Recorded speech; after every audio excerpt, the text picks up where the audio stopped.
ata të cilët nuk munden me agjeru, ata që kanë probleme shëndetin.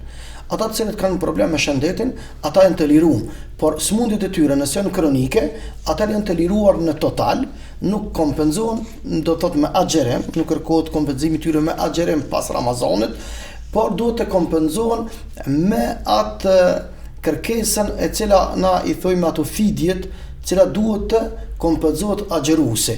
Domthonë minimumi dita le të jetë 5 euro e përpjet. Do të thotë ai i cili ka një smundje kronike, siç është një smundje e cila nuk pritet shërimi i saj. Kurse smundje tjera, ndonjë grip i cili është sezonal, i cili jep temperaturë, kokëdhimbje të mëdha që duhesh për rekomandim mjekësor, edhe pastaj ti nuk ke mundësi me agjeru atë ditë e kompenzon me një ditë tjetër pas muajit shenjtë të Ramazan.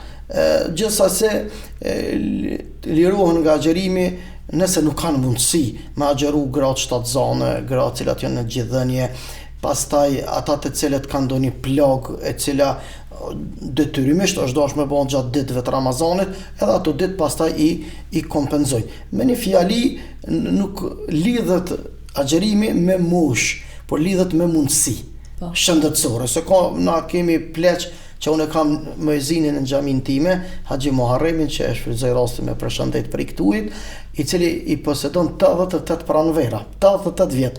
Edhe mashallah 5 kohë të namazit vije, ka shëndetin shumë vital, fol Zotit, edhe ai domethënë as nuk diskutohet agjerimi i tij. Po na kemi disa të tjerë për shkaqe shëndetësore që i kanë moshën 50 vjet, detyrohen me kompenzu runa Zot edhe për ata cilët nuk posedojnë ndonjë mundësi të përmirësimit të shëndetit të tyre. Prandaj lidhja e agjerimit nuk lidhet me moshë, por lidhet me mundësi të shëndetit. Unë nuk do të pyet edhe çka e prish agjerimin, për shkak se mund të ndoshta më kanë edhe pyetje klishe që e bojnë gjithmonë, po ka njerëz që ndoshta habiten me pidoj, mandej a më vazhdu, a mos më vazhdu, kështu që sa nëse bëhet pirja dhe ushqimi, domethënë spontan, i qastit, i gafit, atëherë ajo është dhuratë për Zotit për ty. Sikur një njeri thonte, sikur nuk ma kishe rikujtu, unë dhuratën e Zotit komplet e kisha kompletu. Domthonë kisha hongër, kisha pi.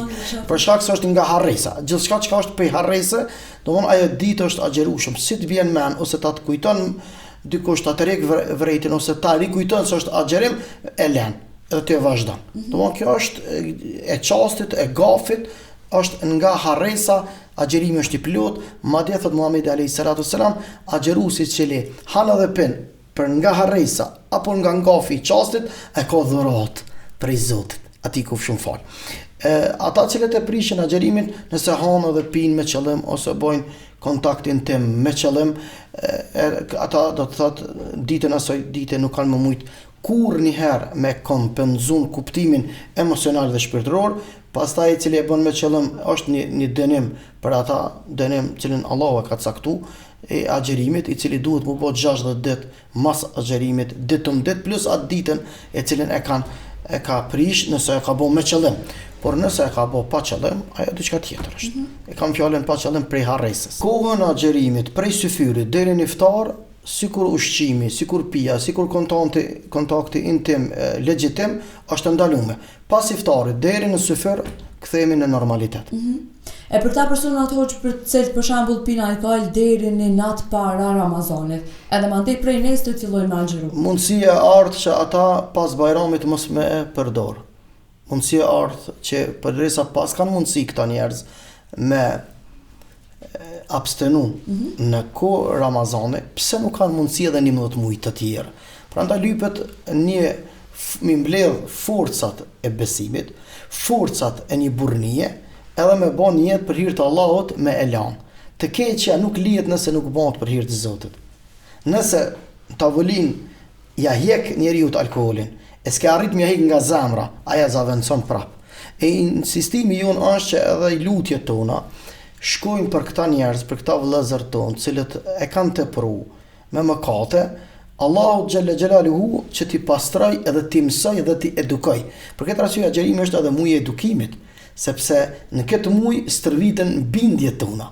Këtë muaj do të thotë ngritën vetdijet tona. E njeriu i cili arrin me menaxhu edhe të njëjtën kohë me kontrollu kërkesën e halalit edhe me abstenu në prej kërkesës haramit, kjo është njeriu i ngritur, ka vetdije të madhe. Prandaj o vëlla o i motër, që nëse deri në natën e Ramazanit e ke përdor alkoolin, i ke përdor ato pije të ndaluara dhe veprimet e këqija, mundësia e artë është tash t'i kthesh Zotit. Tash, të njëjtën kohë kërkosh prej Zotit që ta mundson Allahu me nërani pas Ramazanit me vazhdu atë stërvitin të cilin në shkollën e Ramazanit e ke mësu.